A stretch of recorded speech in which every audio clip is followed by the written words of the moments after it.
All right, Shalom. First off, I want to give all praises, honor, and glory to Yahweh, Ba'ashem, Yahweh Shai, Ba'ashem, Rakakwadash. Double honors to the elders, a great millstone that rule well, and that we push his word for years and thirds eye came out there from the four corners of the globe. All right, and I have this article here, and the article reads, Salakia. All right, mass starvation. Here's why most of America is completely unprepared. All right. And first and foremost, the only way you can prepare for what's getting ready to happen is through Yahweh Bashim Yahweh Shai, man. All right. No matter how much prepping you do, get storing up water, food, and there's nothing wrong with those things. But we have to keep into our remembrance that Yahweh Shema Shai is the only way that we're going to survive what's getting ready to happen, man. We're talking about something, that is in the near future. All right, mass. We're talking about mass. It says mass starvation, and that makes me think about Second Ezra the 16th chapter, Second Ezra the 15th chapter. All right, where it's like where it goes into, famine, a famine of bread and water, because that is what is coming to Babylon the Great, man. Right, Babylon hasn't seen horrific days like the ones to come, man. All right. Matter of fact, let me start reading Slacky Brothers for ranting, but as it reads, the concept of mass starvation has not been in the forefront of American society for a very long time. All right, and what that makes you think of, all right, Babylon has been a golden cup in the Lord's hand. All right, going back to Jeremiah 51, Salakia, Jeremiah 51. Because Babylon hasn't went through, the things that these other countries, right, are going through and have been through. This place hasn't really seen the turmoil of and the casualties of war, man. All right, war and just flat out chaos. But that is here. That is getting ready to come here to Babylon the Great, aka America. The concept of mass starvation has not been the forefront of American society for a very long time.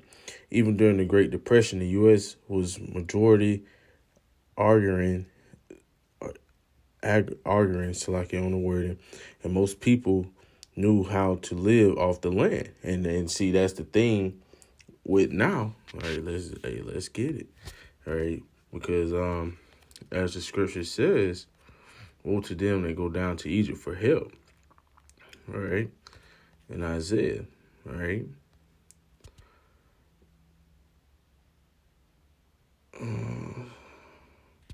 All right, this is Isaiah 31. All right, and verse 1. Woe to them that go down to Egypt for help. All right, and like the article is saying here. All right, a lot of people lived off the land. A lot of people knew how to fish. A lot of people knew how to hunt. A lot of people knew how to farm. All right, but now a lot of people are solely dependent upon the government for their wants and their needs. All right, these people don't know how to grow their own food and go out there and farm and hunt and things of that sort. All right, people are dependent upon the government for it's like food stamps and so on and so forth. Right, which is nothing really wrong with using it for what it's for, but at the same time, man, this has crippled the masses of the people. All right, and that's what Esau wants to do. All right, he wants to cripple you. He wants it where you're solely depending upon the government. All right. So when that time comes, hey, he can issue out that C-HIP, man. All right. So hey man, and that's for another video, but continuing on, so like you brothers. All right. In fact, the U.S. has never suffered a true national famine. Oh, so like you, let's go back a little bit. In fact, the U.S. has never suffered even during the Great Depression. Even during the Great Depression, the U.S. was majority arguing, and most people knew how to live off the land. Let me go back to Isaiah. All right. And the reason, woe to them that go down to Egypt for help and stay on horses and trust in chariots because they are many, Salakia. And in horsemen because they are very strong, but they look not to the Holy One of Israel, neither seek the Lord. Right, and that's talking about the 2/3 of Israel, you so-called Negro, Latino, and Native Americans. All right, 2/3 of the Lord's people. All right, most definitely. All right, don't trust in the Lord. They trust in Esau and his system. Right, and that's gonna be at their own demise. All right, verse 2. Yet he also is wise and will bring evil, and will not call back his words, but will arise against the house of the evildoers and against the help of them that work iniquity. Now the Egyptians are men, and not Yahweh Shemel Shai, and their horses flesh and not spirit. When the Lord shall stretch out his hand, both he that helpeth shall fall, and he that is hoping shall fall down, and they all shall fail together. All right, so everybody that Jake that wants to depend upon Esau, all right, wants to uphold this system, uphold this Esau's empire, all right. Hey, you're going down with it as well, man. All right, because that famine, that pestilence, all these things are getting ready to happen to Babylon the Great, man. All right. And it reads, but nothing, Salakia, the U.S. has never suffered a true national famine. There have been smaller regional instances of famine, such as during the Dust Bowl in the 1930s, but nothing hung remotely close to the kinds of famine we have seen in Asia, the Eastern Bloc, Africa, or the Middle East in the past 100 years. All right, and like I was saying, Babylon has been in that golden cup in the Lord's hand, roughly paraphrasing Jeremiah 51. All right, this place hasn't seen the things that these other countries have seen, man. All right, but hey, like it says in Revelation 18, hey, all that is gonna come in one day. It's gonna be a domino effect for this place, man. All right, and it's coming, man. Best believe it's coming. All right, let's read it on in the article.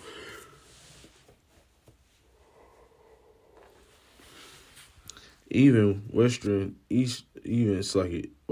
Europeans dealt with major famines during the world wars, like the Dutch famine, and the experience like it has left an imprint on their collective consciousness. Most Americans, on the other hand, don't get it because we have lived in a relative security and economic affluence for so long. The idea of ever having to go without food seems laughable, right? And again, man, it makes you think about Revelation 18, man.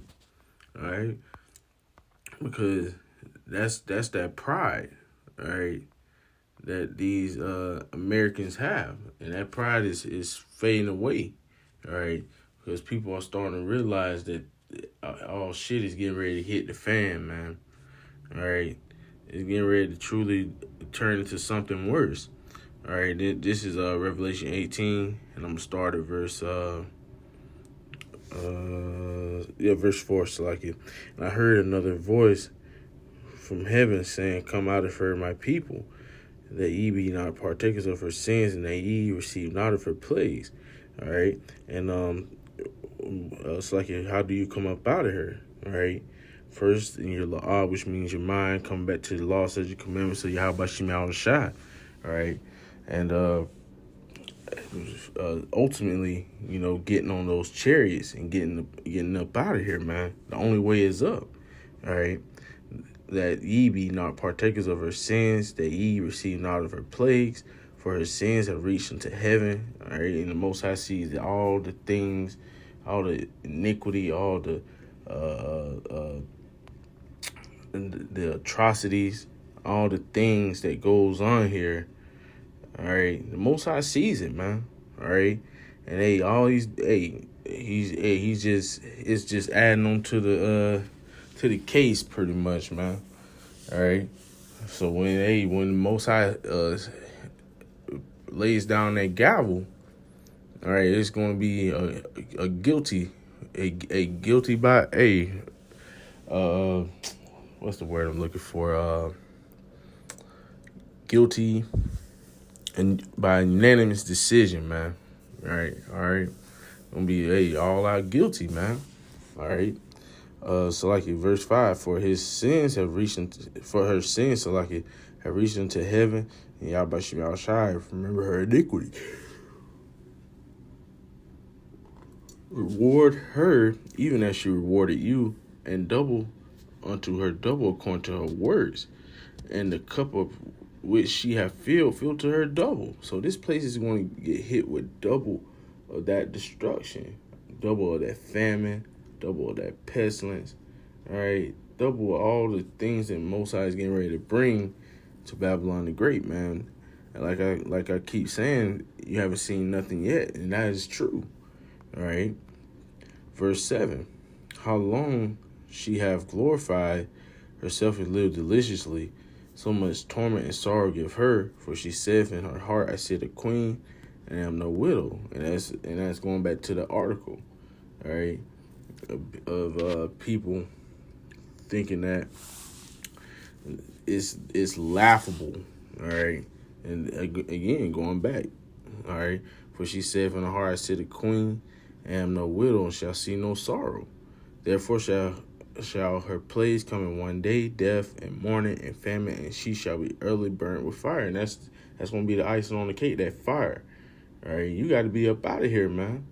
All right, the elect are going to be up out of here by the time the Most High ultimately brings those missiles down upon this place. And, hey, man, this place is deleted, man. All right. And famine, and she shall be early burnt with fire, for strong is the Lord Yahweh Shema Shai who judges for her. All right. So that's the ultimate judgment for this place. All right. The ultimate judgment. Also, like you go back to the article.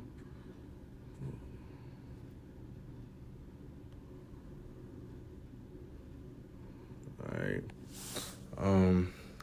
Reading on. To many people, when the notion of economic collapse is brought up, they jeer and call it conspiracy theory. All right, and that's what they do. All right, they call it conspiracy theory. They don't see it happening no time soon, no time in their lifetime. All right, but hey, man.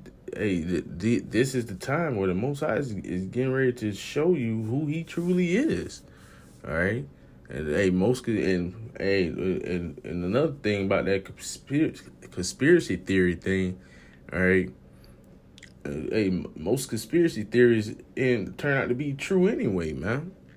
Compared to the Great Depression, the U.S. population today is completely removed from the agriculture and has no idea what living off the land means. These are not things that can be learned in a few months or books and YouTube videos. They require years of experience to master. All right. I mean, man, a lot of people are going to be a creep without a paddle, man. That's why, again, you need Yahweh Shema Shai. All right.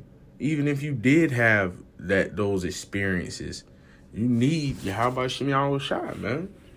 All right, to be able to withstand in that day. All right.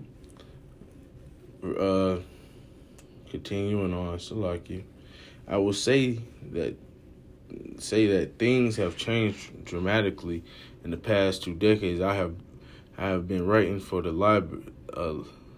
Liberty Media when I started back in 2006. The preparedness movement was incredibly small, and often people were afraid to broach such topic in public forums.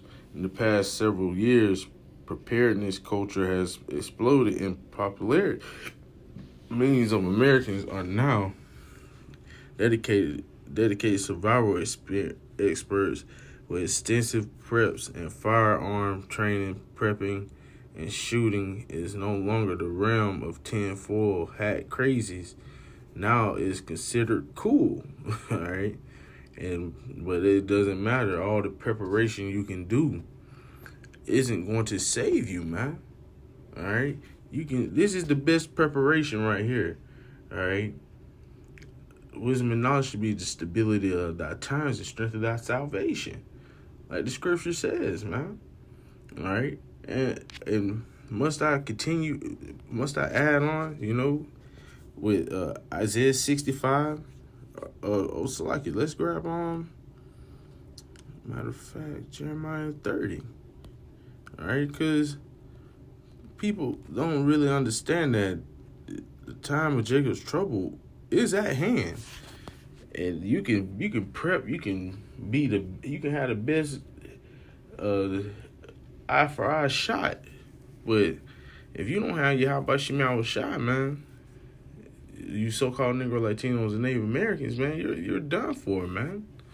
All right, and this is Jeremiah 30 and verse 7.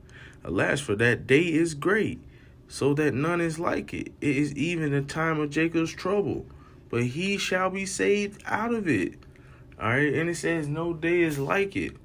All right, and this this article is talking about famine. All right, but what happens when there is famine? All right, well, let's it's like it. What happened when there is famine? You got 2nd Ezra the 15th chapter with Abaratazah. We gonna grab that as well. 2nd Ezra the 15th chapter, 2nd Ezra the 16th chapter. All right, that's when those come to play. All right. It is even the time of Jacob's trouble, but he shall be saved. And who is the he? The elect. The elect are going to be saved from these sad perils, like it says in 2nd Ezra the 9th chapter. All right. It's like you. Matter of fact, yeah, I'm going to grab that as well. But I'm going to go back to the article. All right.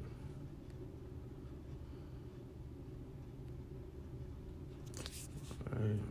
It's like you. All right, back to the article. The credit crash of 2008 through 2009 certainly helped wake people up to the reality of economic instability in the U.S. and the Crown Royal pandemic. The lockdowns and the attempts at medical tyranny really shocked Americans out of this stupor. Everything we conspiracy theorists have been warning about was suddenly confirmed in the span of a couple of years. All right, and who do they call the biggest conspiracy theorists? All right, the men on the highways and byways, man. But again, the elders and apostles have been telling you that these things were going to get bad. These things were going to happen. All right, years and years ahead. All right. The Most High have been warning you, has had his men blowing the trumpet for years and years, man. But has anybody prepared for the battle like it says in Ezekiel the 7th chapter? All right, no. All right, but the elect. All right, when all hell breaks loose, that's who is going to be that's who is going to be saved, man. All right, not these preppers. Not these people that think that they got everything figured out when all hell breaks loose. Because, that day is going to be a day never before seen. We just read Jeremiah 30. Then you got Daniel 12. All right. So it's going to be a sight. It's gonna be most definitely a sight, man. With all that going on, man, chaos, anarchy, all right, wars, all right, race wars, civil wars, famine, pestilence, just everything all in one, man. All right. Just like in Revelation 18, it's gonna be a domino effect, one thing after another, man, happening. All right.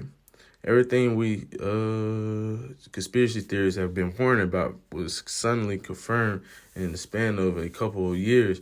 Every time globalists and governments create a crisis, they only inspire more preppers. The great problem in terms of famine is not that individual Americans are not aware of the threat. Many of them are. The problem is that our infrastructure and logical systems are designed to fail, and there's not much the average citizen can do about it. All right, and that's true. There's nothing that the average citizen can do about it. All right, because again, it is meant to fail, and it is meant for Babylon the Great, all right, to be done away with, man. All right. The just-in-time freight system is perhaps one of the worst ever devised in terms of community redundancy.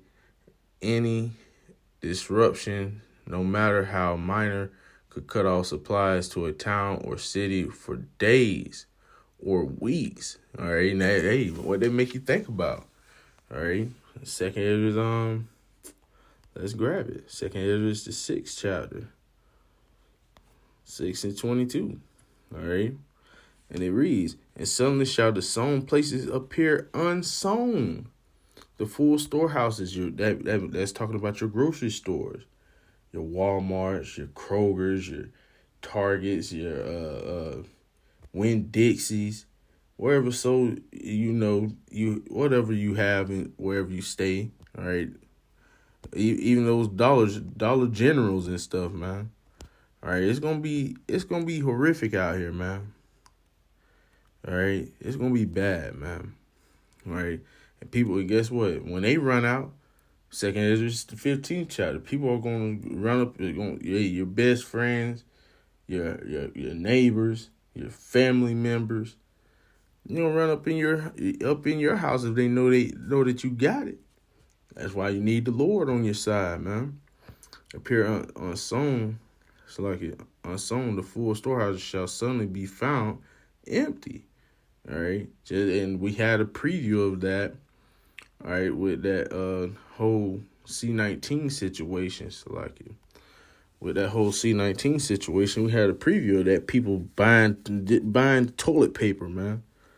All right. Buying toilet paper, buying everything, and just sweeping it off the shelves and fighting over it and all that. Man, it's going to get worse this second time around. All right. So, back into the article. The just in time, so like I read that. Then there's the interdependency that comes with food being produced outside most states. If your state does not have a solid agricultural base, then it will be reliant on outside food sources during a crisis. What guarantees are there that your region will be able to secure food from elsewhere? Furthermore, most of the populace, even those that are preparing, have never experienced large-scale starvation events before. It's difficult to adapt mentally to a threat that one has never seen. All right, again, we're going back to Isaiah again. Wisdom and knowledge should be the stability of thy times and strength of thy salvation. And this furtherly proves more and more, man, that the wisdom and knowledge of these scriptures is going to be the thing that carries you forward, man, the thing that keeps your mind stable. All right, because again, looking at the generations of old, all right, you thinking, hey, when all hell breaks loose, man, hey, brothers are going to, of course, we're in the flesh, But hey, we know that Yahweh Shemel Shai, what he did for Elijah, what he did for uh, our other forefathers, Daniel, the three holy children, right? Just to name a few, you know. And Hebrews 11 goes into a account of our forefathers as well, you know. But again, that's what we need, man. We need the wisdom, knowledge, and understanding of these holy scriptures. All right. Back in the article, so like I suggest people who want to know what starvation feels like, practice it from time to time. Try fasting for 24 hours, then try fasting for 48 hours. See how many days you can go without eating. Just be sure to drink plenty of water. My maximum was 7 days after months of practice, and what I found was that after day 3, the hunger pangs actually stop altogether. You don't go crazy. You don't get violent. At most, you might get tired, but you will also be surprised at how heightened your thinking becomes and how much energy you still have. All right, but a majority of the people don't know about fasting, and that's another key thing. All right, brothers are doing fasting, praying. All right, fasting and praying is very important, man. All right, the human body can survive for 3 weeks or more without a single bite of food. My suspicion is that intel panic over potential hunger is the thing that causes the most violence during famines. All right, let's grab that second Ezra. All right, because that's exactly what's going to happen, man. All right, because majority of the people aren't preparing, all right, for what's to happen, man. All right, and this is on 2 Ezra 15. And I'm going to start at verse 15. For the sword and their destruction draweth nigh, and one people shall stand up and fight against another, and that's what's getting ready to happen as well. You know, we got uproars of the people. It's going to be civil war. It's going to be race wars. You know, that's what's getting ready to happen, man. And swords in their hands, for there shall be sedition among men, and invading one another. They shall not regard their kings nor their princes. So they're not going to give a damn about these government officials. All right, your presidents, your senators. They're not going to get your mayor. They're not going to care about none of them, man. All right, and you're starting to see that, man. All right, because they know that this government system is failing them. All right, verse 17, a man shall desire to go into a city, it shall not be able. All right, and we're heading towards that time as well. All right, we, like I said before about that C-19 situation, that is most definitely crumbled the way of life here in Babylon the Great. All right, it's like what I lost my train of thought for a second. You won't be able to go into the next neighboring town, all right? Not alone the next state, all right? And it's going to lockdown. That lockdown 2.0 is going to be even worse, man. Curfews, all right? Martial law troops, all right? That's what's getting ready to happen, all right? Verse 18, for because of their pride, the cities shall be troubled, the houses shall be destroyed, and men shall be afraid. And man shall have no pity upon his neighbor, but shall destroy their houses with the sword and spoil their goods. All right, and that's what's going to happen. All right, and you got the love of many waxing cold. All right, when people become hungry, all right, they turn into a whole different animal, man. All right, being remorseful. All right, that's gonna be out the window because it's gonna be mano a mano, man. All right, in that day, everybody fighting for themselves, man. Cannibalism. All right, can't forget about that. People gonna be eating their own children. eating their own children, eating their own loved ones, man. All right? A man shall have no pity upon his neighbor, but shall destroy their houses with the sword, which is the gun. The modern day sword is the gun. All right? And spoil their goods because of the lack of bread and for great tribulation. All right? And that's the days that we're heading towards, man. All right? That is the days that we are heading toward. All right? And it is most definitely some scary times, man. All right? People encounter starvation and lose their minds. It's like shortages, fast, going too fast. The greater problem is now what we can endure, though. Watching people you care about starve is much more difficult. This is not something you can practice for, and it could be a far more powerful motivator when it comes to looting and crime during the crash. And yep, see? Again, because a lot of people are going to start doing that because, again, they don't have the wisdom and knowledge of these scriptures, man. They don't have Yahweh Shem Yahushai, all right, which is, man, something we most definitely, truly need, man. We need Yahweh Yahushai, man, all right, especially in these days to come, man, all right, with things buckling down, man. All right, so like you lost my spot. So like your brothers, I know I'm kind of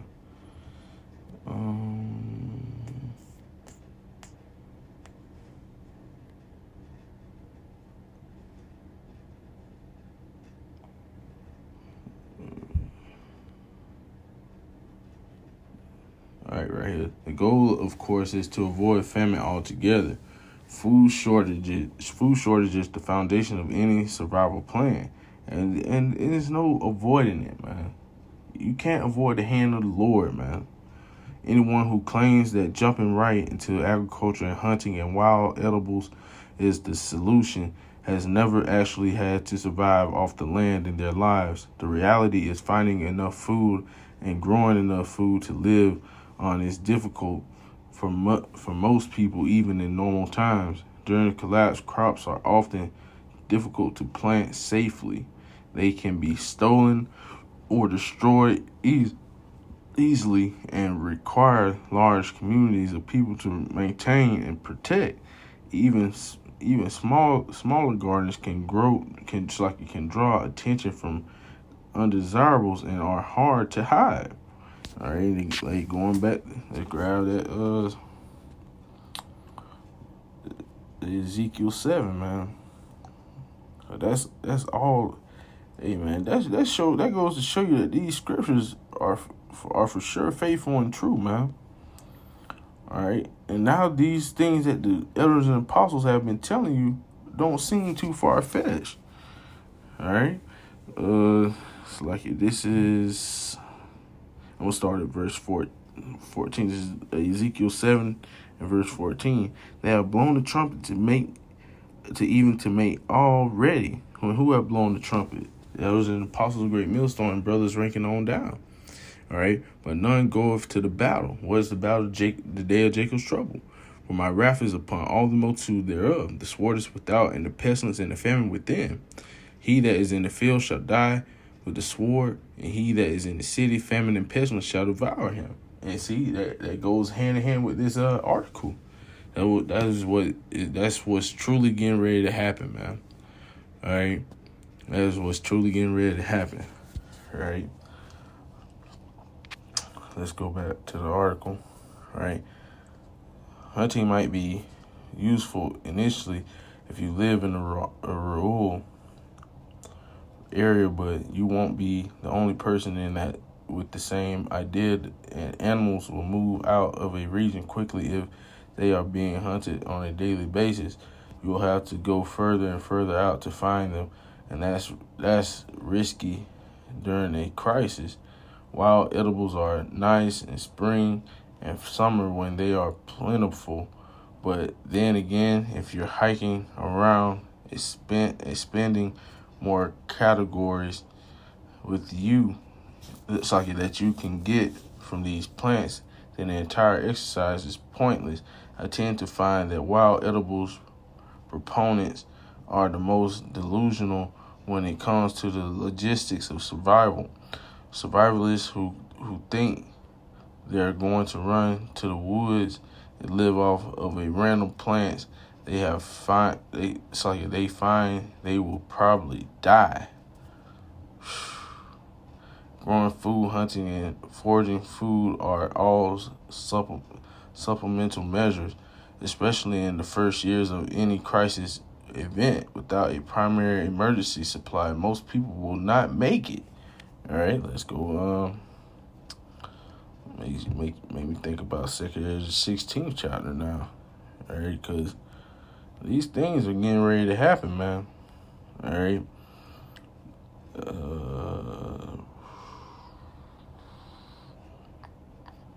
I gotta read this whole thing, man, because it's like it, man. This thing, it's like this whole scripture goes into that exact point, time point. All right, so like it. This is 2 Ezra 16 verse 18, the beginning of sorrows and great death. It's like the beginning of sorrows and great mourning, the beginning of famine and great death, the beginning of wars, and the powers shall stand in fear, the beginning of evils, terrible times.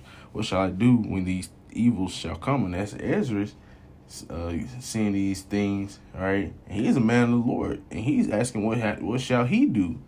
So you know it got to be horrific, man. Verse 19, behold, famine and plague, tribulation and anguish are sent as scourges for amendment. But for all these things they shall not turn from their wickedness, nor be always mindful of the scourges. Behold, victuals shall be so good cheap, and we're most definitely, all right, out of those days, all right, things are getting higher and higher and higher, all right, to the point where you're not going to be able to afford simple food like an apple, all right. $7 for an apple, man, and it gets worse from there. It's with inflation, hyperinflation, all right. We haven't seen nothing yet, man. Hyperinflation is on its way, all right. You got countries like Zimbabwe, what's the other one? Venezuela, all right. Prime examples of what's getting ready to hit home, all right. And for many of them that dwell upon the earth shall, back in verse 21, that they shall think themselves to be in good case, and even then shall evils grow upon the earth, sword, famine, and great confusion. All right, and are we not experiencing these things? All right, the sword, all right, death tolls are getting ready to spike up, man. Famine and great confusion. All right, you got all of that hitting home, man. Verse 22, for many of them that dwell upon earth shall perish of famine. All right, going back to what the article was just saying. And the other that escape the hunger shall the sword destroy. All right, so, and what is the sword? Again, a modern day gun. All right. And the dead shall be cast out as dung, and there shall be no man to comfort them. For the earth shall be wasted, and the city shall be cast down. All right, so that's what we're heading towards, man. Dead bodies everywhere. All right. We're headed towards some very horrific times. All right. Food shortage has been a mainstay for civilization for thousands of years for a reason. It works. When larger secure companies, like communities, are established, then agriculture can return, and self-sustaining production makes food shortage less important. Until then, what you have in your basement or your garage is the only thing that's going to keep you alive. Unfortunately, there are some people out there who think they don't need to store supplies because they plan to take from other people. Firstly, anyone who makes this their plan A is probably a psychopath, and I have zero empathy for them. Secondly, such people won't stay alive very long. With very violent encounter, the risk of injury or death increases. Looters and raiders will be whittled down rather quickly as they get picked off by people defending their resource. See, again, the scriptures don't lie, man. It's not like the movies, folks. Martyrs, it's like on the wording, will disappear swiftly during a crash. After the first year, I would be surprised if any of these individuals or groups still exist. In the meantime, it's in initial stages of collapse are going to be a shock for many Americans. It could be a grid down event, see, and that could very so happen. An economic collapse, again, something that's right around the corner. A supply chain collapse, again, something that's in the talks as well. All right, etc. But the panic associated with hunger will be ever present. People who understand the nature of famine and avoid panic and organize for safety, they will survive and thrive. People who don't understand famine will freak out in the first week without food and make detrimental mistakes. Mental preparedness is just as important as physical preparedness. Keep that in mind as we move forward into uncertain times. And we are most definitely in uncertain times. All right. Again, wisdom and knowledge should be the stability of thy times and strength of thy salvation. The wisdom and knowledge of what? These scriptures. All right. Being part of the Lord's elect. All right. That's pretty much it. But, that's what's going to save us. All right. That's what's going to save us in that day. Being part of the Lord's elect, man. All right. That's why, Hey, we most definitely got to put our trust in Yahweh Shem Shai. All right. And this is, I'm going to end it with Isaiah 65. That's the only way you're going to survive, man. All right. And these times that we're swiftly heading towards. All right. This is Isaiah 65. And I'm going to start it. I start at verse 12. Therefore will I number you to the sword, and ye shall all bow down to the slaughter, the 2/3. Because when I called, ye did not answer. When I spake, ye did not hear. All right, and how did the Lord call? By his men on highways and byways. You shunned the men. You didn't listen to the videos. You didn't, you just took it. You didn't take it. You didn't take it seriously. All right. You didn't move with a sense of urgency. Behold, my servants shall drink, but ye shall be thirsty. But did evil before my eyes, and did not choose that wherein I delighted not. Therefore, thus says the Lord Yahweh Shema Shai, behold, my servants shall eat, but ye shall be hungry. Behold, my servants shall drink, but ye shall be thirsty. Behold, my servants shall rejoice, but ye shall be ashamed. Behold, my servants shall sing for joy of heart, but ye shall cry for sorrow of heart, and shall howl for vexation of spirit. And ye shall leave your name for a curse unto my chosen, for the Lord Yahweh Shema Shai shall slay thee and call his servants by another name. All right. So again, that's the only way you're going to survive, man. It's through Yahweh Shema Shai. All right. The things that are getting ready to hit this place, So again, I hope you brothers were edified. I want to give all praises, honor, and glory to Yahweh, Ba'ashem, Yahweh Shai, Ba'ashem, Rakakwadash. Double honors to the elders of the great millstone that rule well. And I've been pushing this word for years. And third time I came out there from the four corners of the globe and say Shalom. Peace, blessings, say to you, brothers. And let's keep pushing this word.